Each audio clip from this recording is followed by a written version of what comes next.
Hello bachcho, let's start the question and the question says a sudden change from anaerobic to aerobic process produces पहला option that is faster effect, दूसरा option है हमारे पास immersion effect, तीसरा option है Blackman's effect and last option है हमारे पास Chargaff's rule.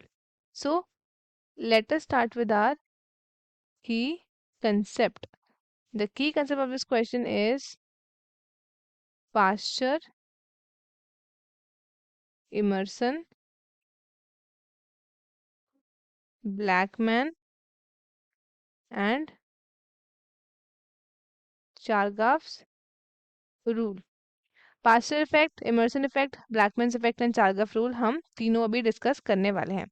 सो सबसे पहले let's talk about our option number A that is Pasteur effect. So Pasteur effect क्या है वो देख लेते हैं.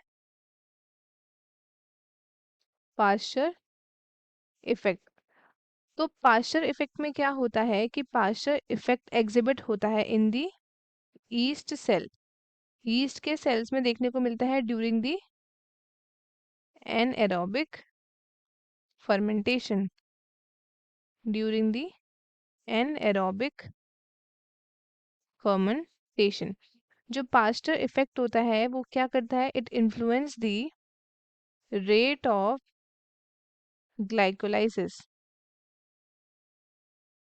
It influence the rate of glycolysis and ये आपका अकर करता है इन दी प्रेजेंस ऑफ ऑक्सीजन,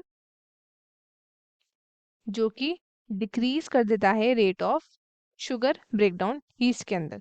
तो ये था हमारे पास पास्चर इफेक्ट. अगर हम बात करें about the next effect that is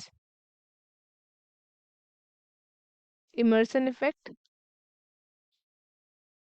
ये आपका किसके लिए है, it is related to determining the rate of photosynthesis.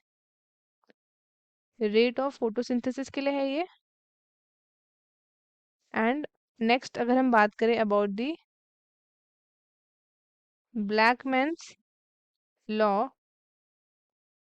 ब्लैकमैन्स law ये भी आपका रेट ऑफ फोटोसिंथेसिस के लिए है.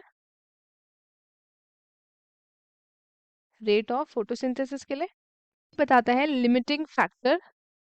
लिमिटिंग फैक्टर मतलब कौन सा वो फैक्टर है जो आपके फोटोसिंथेसिस को क्या कर रहा है, वो आपको कहीं ना कहीं उसको इफेक्ट कर रहा है. सो नेक्स्ट है हमारे पास that is Chargaff's rule. Chargaff's rule. So Chargaff rule क्या था, ये आपका रूल था फॉर दी बेस का इक्विवेलेंस. बेस का इक्विवेलेंस जो कि प्रेजेंट होगा इन दी डीएनए. इसने बोला था कि प्यूरिन्स का जो नंबर होगा will be equal to the number of pyrimidines in the nucleic acid. So it is only valid for DNA not for RNA.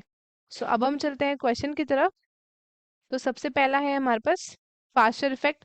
This is correct क्योंकि इसी में आपका क्या होता है, ये आपका रिलेटेड होता है किससे, it is related to the aerobic fermentation. So ये एरोबिक से आपका एनारोबिक से एरोबिक प्रोसेस के लिए सडन चेंज के लिए आपका पास्चर इफेक्ट वैलिड है. सो आप ऑप्शन बी आपका गलत हो जाएगा, सी एंड डी भी हमारा इनकरेक्ट हो जाएगा क्योंकि बी और सी आपके फोटोसिंथेसिस से रिलेटेड है एंड डी आपका डीएनए से रिलेटेड है.